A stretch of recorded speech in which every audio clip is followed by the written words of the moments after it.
मैं जांगल देश के नाम से प्रसिद्ध बीकानेर बोल रहा हूँ। राव बीकाजी महाराज द्वारा मेरी स्थापना 1477 में की गई थी। मेरे बीकानेर की भजिया, बीकाजी नमकीन व मिठाइयाँ पूरे भारत में लोकप्रिय हैं। मेरे अंदर स्थित है जूनागढ़ का किला, जिसे मेरे यहाँ के महाराज राय सिंह ने बनवाया था। इसमें मैं आपको ऐसी ऐसी चीजें दिखाऊंगा कि आप मेरे प्रति मोहित हो जाएंगे। इस किले की सुंदरता में मेरे अंदर मैंने बहुत कुछ समेटा हुआ है। और मेरे ही अंदर स्थित है मां करणी का मंदिर, जहां 25,000 से ज्यादा चूहों के मंदिर में निवास करने के कारण मेरा यह मंदिर चूहों की देवी के नाम से जाना जाता है। इसका इतिहास भी मैं आपको बताने वाला हूं। मेरे इस प्राचीन और विशाल संस्कृति वाले शहर में आपको 16वीं शताब्दी की इमारतें और अलंकृत वास्तुकला की झलक भी देखने को मिल जाएगी। मैं दुनिया के पर्यटकों के लिए छुट्टियां मनाने के लिए सबसे ज्यादा आकर्षित करने वाले स्थानों में से एक हूं। युद्ध की समृद्ध विरासत, स्थानीय बाजार, थार रेगिस्तान, सांस्कृतिक स्थल और हड़प्पा सभ्यता की संस्कृति का अनुभव बीकानेर में किया जा सकता है। मैं बीकानेर नई दिल्ली से 425 किलोमीटर, जयपुर से 135 किलोमीटर और ब्लू सिटी जोधपुर से 250 किलोमीटर की दूरी पर बसा हुआ हूँ। मेरे पड़ोसी जिले मुख्यतः श्री गंगानगर, हनुमानगढ़, चूरू, नागौर, जोधपुर, जैसलमेर और 168 किलोमीटर की सीमा हमारे पड़ोसी दुश्मन देश से जुड़ा हुआ हूँ। राव जोधा के पुत्र राव बीका ने मां करणी के आशीर्वाद से 1488 में मेरी नींव रखी थी और मेरे इस सुंदर शहर को बसाकर इसको अपनी राजधानी बनाया था। 30,247 किलोमीटर में फैलाव के साथ में राजस्थान का दूसरा सबसे बड़ा जिला हूं। मैं मुख्यतः 8 तहसीलों से मिलकर बना हुआ हूं। वहीं 2011 की जनगणना के अनुसार मेरे अंदर 23,63,937 की जनसंख्या निवास करती है। मेरे शहर को मेरे यहाँ का डेजर्ट ऊँटों की सफारी, लंबी लंबी मूछों वाले मेरे रंग बिरंगे लोग, मेरे यहाँ की संस्कृति देश विदेश में मेरी ख्याति स्थापित करती है। मैं एक बहुत ही रंगीन शहर हूँ, जो अपने सौंदर्य और सुंदरता को अपने आप में समेटे हुए है। मेरे यहाँ की विश्व प्रसिद्ध हवेलियाँ, किले, पैलेस दुनिया भर के लोगों को अपनी ओर आकर्षित करते हैं। इसलिए तो मुझे पर्यटकों का गढ़ माना जाता है। मेरा इतिहास काफी ऐतिहासिक और वीरतापूर्ण रहा है। मेरे यहाँ के पुरुषों की पोशाक लंबा अंगरखा, धोती, जब्बा जिसे मारवाड़ी भाषा में जावी भी बोला जाता है, और राजस्थानी पगड़ी है। वहीं मेरे यहाँ की माताओं बहनों की बात करूं तो सूती लहंगा, चोली और दुपट्टे के साथ हाथ में बाहों तक रिंगे पहने आकर्षक लगती हैं। मेरे यहाँ की बोली जाने वाली भाषा मुख्यतः मारवाड़ी है, जो राजपूतों द्वारा बोली जाने वाली मुख्यतः भाषा है। लेकिन आजकल पर्यटकों को घुमाने और सरकारी अमूमन रूप से हिंदी और अंग्रेजी भाषा का प्रयोग ज्यादा किया जाता है। आज मैं आपको सीधे लिए चलता हूँ बीकानेर के पर्यटक स्थलों के दर्शन करवाने। सबसे पहले आपको लिए चलता हूँ राती घाटी। प्राचीन समय में मुझे राती घाटी के नाम से जाना जाता था। राव बीका ने अपने लिए एक टीले पर एक छोटा सा किला बनवाया था। मेरे इस किले को बीका की टेकरी भी कहा जाता है, जहाँ वर्तमान में श्री लक्ष्मीनाथ मंदिर परिसर के सामने ही गणेश जी का मंदिर भी स्थित है। 1488 ईस्वी में राती घाटी नामक स्थान पर बीकानेर की स्थापना पर उसे अपनी राजधानी बनाया गया। राव बीकाजी की छतरी पर राती घाटी विजय दिवस लोक उत्सव के रूप में मनाया जाता है। भारत की स्वतंत्रता के बाद 30 मार्च 1949 को राजस्थान एकीकरण के चौथे चरण के तहत मेरी रियासत को राजस्थान में लिया गया। अब चलते हैं जूनागढ़ के किले की ओर। मेरे यहाँ इस किले को वास्तव में चिंतामणि किले और बीकानेर किले के नाम से भी जाना जाता है, और 20वीं शताब्दी के प्रारंभ में मेरे इस भव्य किले का नाम बदलकर जूनागढ़ रख दिया गया, क्योंकि 20वीं शताब्दी में किले में रहने वाले परिवार लालगढ़ महल में स्थानांतरित हुए थे। मेरे यहाँ किला राजस्थान के उन प्रमुख किलों में शामिल है जो पहाड़ की ऊंचाई पर नहीं बने हैं और मेरे मुख्य शहर से 1.5 किलोमीटर की दूरी पर स्थित हैं। मेरे इस किले का निर्माण बीकानेर के शासक राजा राय सिंह के प्रधान करणचंद की निगरानी में किया गया था। राजा राय सिंह ने 1571 से 1611 के समयकाल के बीच बीकानेर पर शासन किया था। मेरे इस किले पर कई बार देशी और विदेशी दुश्मनों ने आक्रमण किया, लेकिन कभी इसे कोई हासिल न कर सका। सिर्फ कामरान मिर्जा ने ही एक दिन के लिए इस पर नियंत्रण रखा था। कामरान मुगल बादशाह बाबर के दूसरे बेटे थे, जिन्होंने 1534 में बीकानेर पर आक्रमण किया था और उसके बाद मुझ पर राव जीत सिंह का शासन था। आज भी मेरा ये दुर्ग गर्व से अपने इतिहास को बयान करता है और कहता है, मुझे कभी कोई शासक हरा नहीं पाया। कहते हैं कि इतिहास में सिर्फ एक बार किसी गैर शासक द्वारा इस भव्य किले पर कब्जा किए जाने के प्रयास का जिक्र होता है। कहा जाता है कि मुगल शासक कामरान जूनागढ़ की गद्दी हथियाने और किले पर फतह करने में कामयाब हो गया था, लेकिन 24 घंटे के अंदर उसे सिंहासन छोड़ना पड़ा। इसके अलावा कहीं कोई उल्लेख नहीं मिलता कि जूनागढ़ को किसी शासक ने फतह किया हो। बरसात को तरसते रेगिस्तानी राजस्थान, खासतौर पर उस पुराने दौर में जब बारिश राजस्थान के लिए त्योहार होती थी, उस दौर में राजस्थान के शाही किलों में बादल महल बनाकर बरसात का एहसास राजा महाराज किया करते थे। इसलिए मैं जूनागढ़ किला खास तौर पर बने बादल महल के लिए काफ़ी चर्चित हूँ। मेरे दुर्ग परिसर में खासी ऊंचाई पर बने इस भव्य महल को किले में सबसे ऊंची जगह पर स्थित होने के कारण बादल महल कहा जाता है। मेरे महल में पहुंचकर वाकई लगता है जैसे आप आसमान के किसी बादल पर आ गए हों। नीले रंग के बादलों से सजी दीवारें बरखा की फुहारों का एहसास दिलाती हैं। यहाँ बहने वाली ताज़ा हवा मेरे दर्शकों की सारी थकान दूर कर देती है। मेरे यहाँ किला पूरी तरह से थार रेगिस्तान के लाल बलुआ पत्थर से बना है, हालांकि इसके भीतर संगमरमर का काम किया गया है। मेरे इस सुंदर किले में देखने लायक कई शानदार चीजें हैं। यहाँ राजा की समृद्ध विरासत के साथ साथ उनकी हवेलियां और कई मंदिर भी हैं।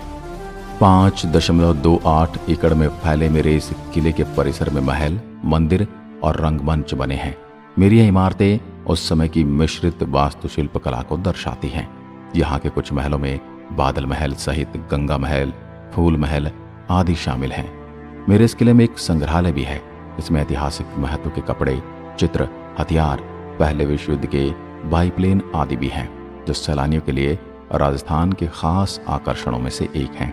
यहाँ आपको संस्कृत और फारसी में लिखी गई कई पांडुलिपियां भी मिल जाती हैं। मेरे कुछ इतिहासकारों के अनुसार इस दुर्ग में पाए जाने की नींव 30 जनवरी 1589 को गुरुवार के दिन डाली गई थी और आधारशिला 17 फरवरी 1589 को रखी गई। इसका निर्माण 17 जनवरी 1594 गुरुवार को पूरा हुआ। स्थापत्य, पुरातत्व एवं ऐतिहासिक दृष्टि से महत्वपूर्ण इस किले के निर्माण में तुर्की की शैली अपनाई गई। इसमें दीवारें अंदर की तरफ झुकी हुई होती हैं। दुर्ग में निर्मित महल में दिल्ली, आगरा व लाहौर स्थित महलों की भी झलक मिलती है। मेरा यह दुर्ग चतुर्कोणीय होने के साथ साथ औसतन 40 फीट ऊंचाई तक के 37 बुर्ज हैं, जो चारों तरफ से दीवारों से घिरे हैं। इस दुर्ग में 2 प्रवेश द्वार हैं, कर्णपोल व चांदपोल। कर्णपोल पूर्व दिशा में बनी है, इसमें 4 द्वार हैं, तथा चांदपोल पश्चिम दिशा में बनी है, जो एकमात्र ध्रुव पोल से संरक्षित है।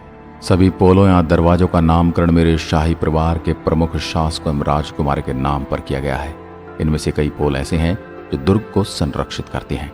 पुराने जमाने में भी युद्ध तब तक जीता हुआ नहीं माना जाता था जब तक कि वहां के दुर्ग पर विजय प्राप्त न कर ली जाए। मेरे किले की मजबूती देखते ही बनती है।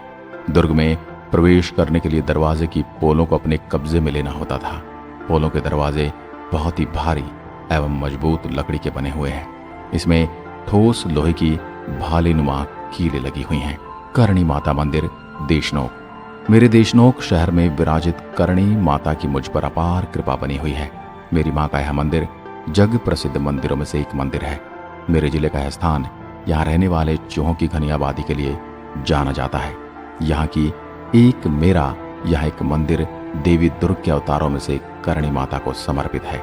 मेरा यह भव्य स्थान मेरे मुख्य शहर से 30 किलोमीटर दक्षिण दिशा में देशनोक में स्थित है। माँ के इस मंदिर का निर्माण मेरे शासक महाराजा गंगा सिंह ने राजपूत शैली में लगभग 15 से 20वीं सदी में करवाया था।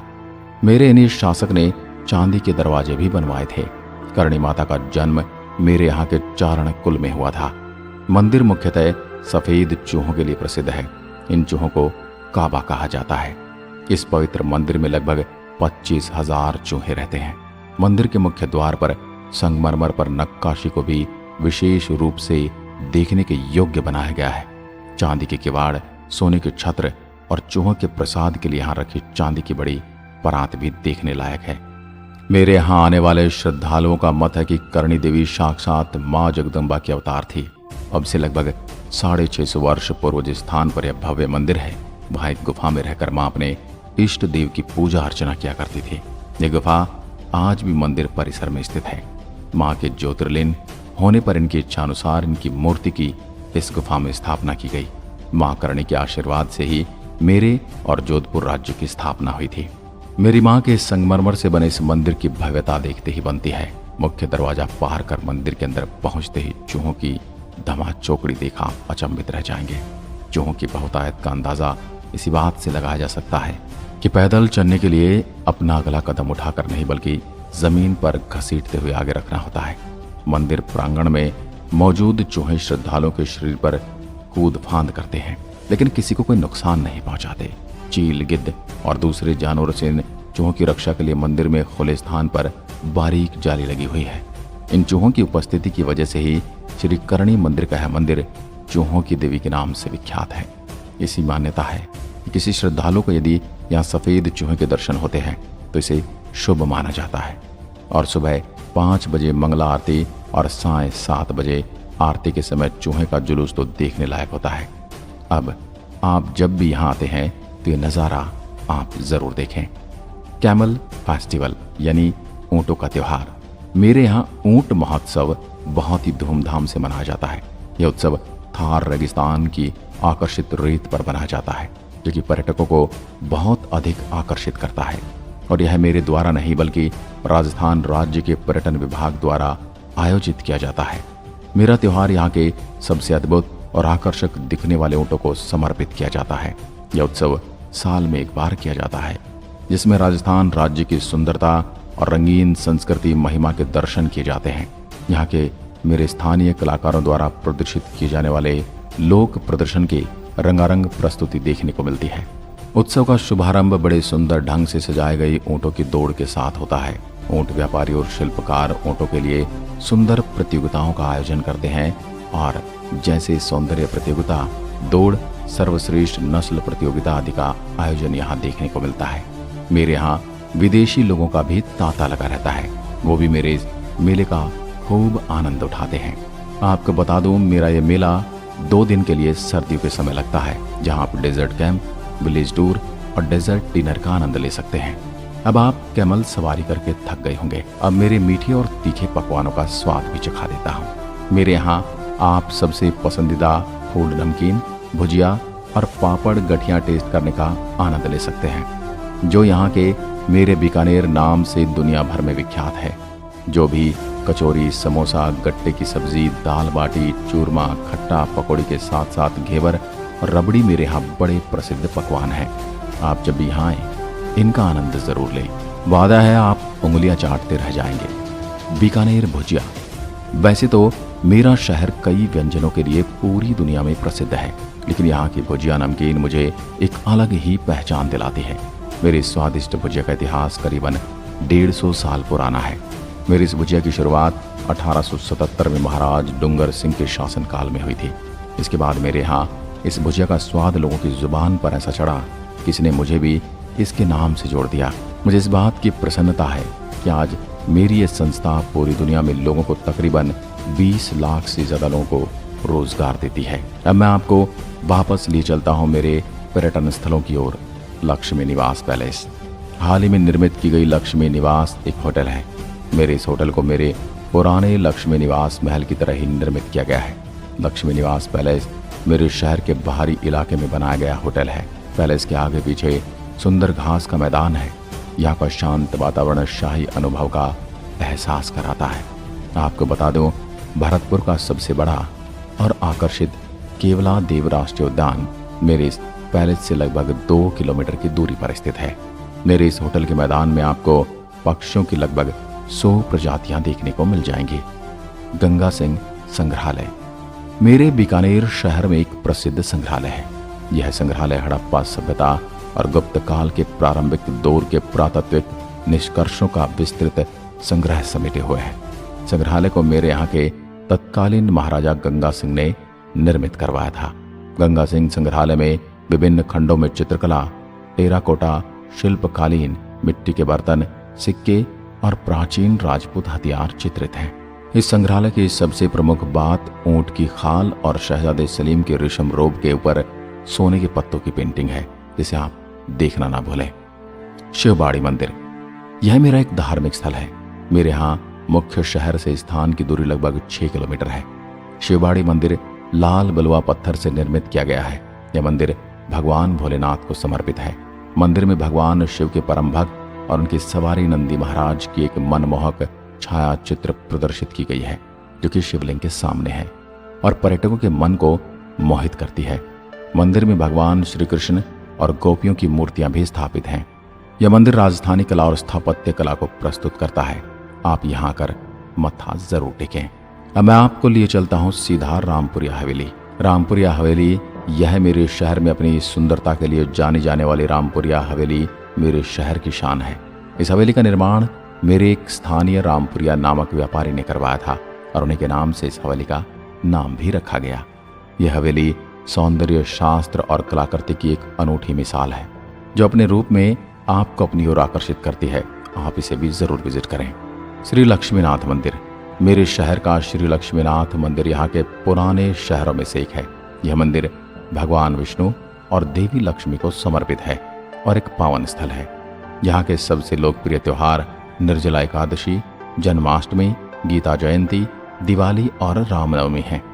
मंदिर में स्थापित मूर्तियों को चांदी के नाजुक और जटिल कलाकृतियों के लिए जाना जाता है। कोडमदेश्वर मंदिर, राव बीकाजी, जो कि मेरे शहर के निर्माता थे, इन्होंने एक सुंदर इमारत का निर्माण करवाया था, जिसे कोडमदेश्वर मंदिर कहा जाता है और यह स्थान बीकानेर के सबसे अच्छे दर्शनीय स्थलों में प्रसिद्ध है। कोडमदेश्वर मंदिर अपने सुंदर संरचनाओं के लिए प्रसिद्ध है। यह मंदिर भैरव जी महाराज को समर्पित है, जो कि भगवान शिव का ही रूप है। भगवान भैरवनाथ जी की एक मूर्ति मंदिर में स्थापित है, जो कि संगमरमर के फर्श से चारों तरफ से घिरी हुई है। यहाँ भरने वाला भद्रपाद मेला लोगों में काफी लोकप्रिय है। गजनेर वन्यजीव अभ्यारण्य, मैं आपको लिए चलता हूँ मेरे शहर से लगभग 32 किलोमीटर की दूरी पर स्थित गजनेर वन्यजीव अभ्यारण्य। मेरे इस अभ्यारण्य में जंगली सुअर, काला हिरन, नीलगाय के अलावा अन्य कई प्रजातियों के जानवर देखने को मिल जाएंगे। गजनेर वन्यजीव अभ्यारण्य में पक्षियों की भारी तादाद में आबादी देखने लायक होती है।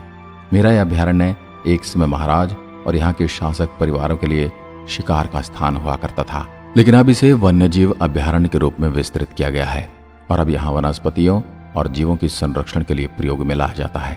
आप पर्यटक गजनेर वन्यजीव अभ्यारण्य में सफारी का आनंद उठा सकते हैं और विभिन्न प्रजातियों के प्रवासी पक्षियों को आप यहाँ देख सकते हैं। गजनेर वन्यजीव अभ्यारण्य में पाए जाने वाले महत्वपूर्ण वन्यजीव प्राणियों में नीले बैग मृग, भारतीय खरगोश, जंगली सुअर, हिरण के अलावा भी अन्य जानवर इस अभ्यारण्य की शोभा बढ़ा रहे हैं। देवीकुंड सागर, मेरा स्थान भी मेरे यहाँ के मुख्य स्थानों में से एक है। ये शहर के पूर्व में 8 किलोमीटर की दूरी पर स्थित एक लोकप्रिय स्थान है। मेरे महाराज राव बीकाजी के बड़े पोते का यहीं पर अंतिम संस्कार किया गया था।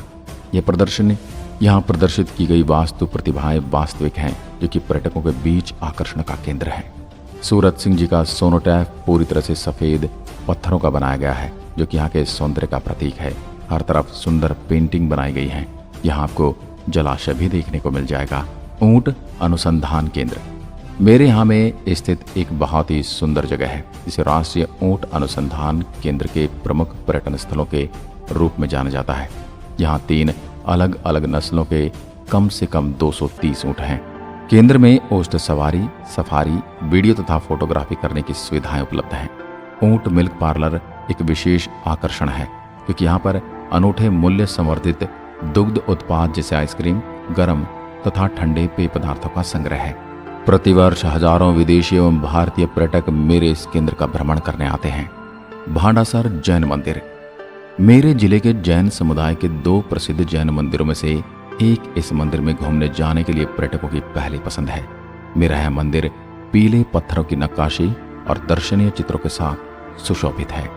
मंदिर के आंतरिक भाग के स्तंभों और दीवारों पर बने चित्र इस मंदिर की सुंदरता को परिभाषित करते हैं। दीवारों पर 24 जैन शिक्षकों को चित्रित किया गया है। इस मंदिर की 3 मंजिला इमारत में पहली मंजिल पर देवताओं की संतानों के लघु चित्रों में रखा गया है। सबसे ऊपरी मंजिल में पर्यटकों को शहर का सुंदर दृश्य दिखाई देता है।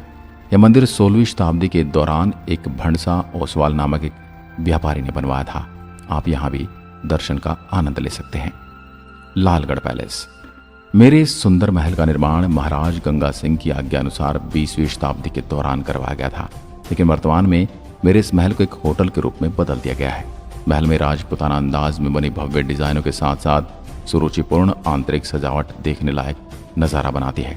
पर्यटकों को आने के लिए बड़े ही सुंदर और प्रसन्नता का अनुभव कराती है। मेरे इस पैलेस में एक संग्रहालय भी निर्मित किया गया है जो गंगा निवास के अंदर बना है। मेरे शहर के कला स्कूलों से जुड़े लघु चित्रों को भी आप यहाँ देख सकते हैं। इस महल में एक पुस्तकालय भी स्थापित है जिसमें चर्म पत्र, सोने, चांदी और तांबे की पट्टियों पर संस्कृत भाषा में मुद्रित पांडुलिपियों का आप एक बड़ा संग्रह देख सकते हैं। हड़प्पा सभ्यता की संस्कृति, गुप्तकाल और कुषाण वंश से संबंधित कलाकृति को भी यहाँ संरक्षित करके रखा गया है। गजनेर पैलेस, बीकानेर। मेरे यहाँ के महाराज गंगा सिंह जी द्वारा निर्मित गजनेर पैलेस का उपयोग प्राचीन काल में शिकार और अवकाश बिताने के लिए एक लॉज के रूप में किया जाता था। अब जब भी इस पैलेस में शिरकत करें तो गजनेर पैलेस की बनी मूर्तियां, स्क्रीन, झरोखे और लाल बलुआ पत्थर से बनी शिल्प कौशल की एक उत्कृष्ट उदाहरण आपको देखने को मिलेगी। मेरे राजस्थान के विभिन्न दर्शनीय स्थलों में शुमार यह एक लोकप्रिय स्थान है जो कि एक झील के किनारे पर स्थित है। यहाँ पर एक घना जंगल भी है जो पर्यटकों को अपनी ओर आकर्षित करता है। मेरा बीकानेर एक ऐसा शहर है जहाँ की ग्रीष्मकालीन गर्म और आर्द्र होते हैं। वहीं गर्मियों की अगर मैं बात करूँ तो सर्दियाँ सर्द होती हैं। लेकिन मेरी यात्रा करने अगर आप आ रहे हैं तो सबसे अच्छा और आपके लिए अनुकूल समय अक्टूबर और मार्च है। और यहाँ पधारने के लिए आप फ्लाइट, ट्रेन और बस में से किसी भी साधन का चुनाव कर सकते हैं। अगर आप प्लेन से आ रहे हैं तो आपको जोधपुर हवाई अड्डे पर उतरना होगा और यहाँ से आप 251 किलोमीटर टैक्सी या बस से आ सकते हैं। यदि आप ट्रेन से आ रहे हैं तो बीकानेर जंक्शन और लालगढ़ रेलवे स्टेशन के बीच की दूरी लगभग 6 किलोमीटर है। ये दोनों स्टेशन मेरे शहर को भारत के प्रमुख शहरों जैसे दिल्ली, पंजाब, जोधपुर, हैदराबाद, मुंबई, कोलकाता और अहमदाबाद और गुवाहाटी से जोड़ते हैं। आप आसानी से यहाँ तक आ सकते हैं। मैं आपका बीकानेर आपकी बाट जोड़ रहा हूँ।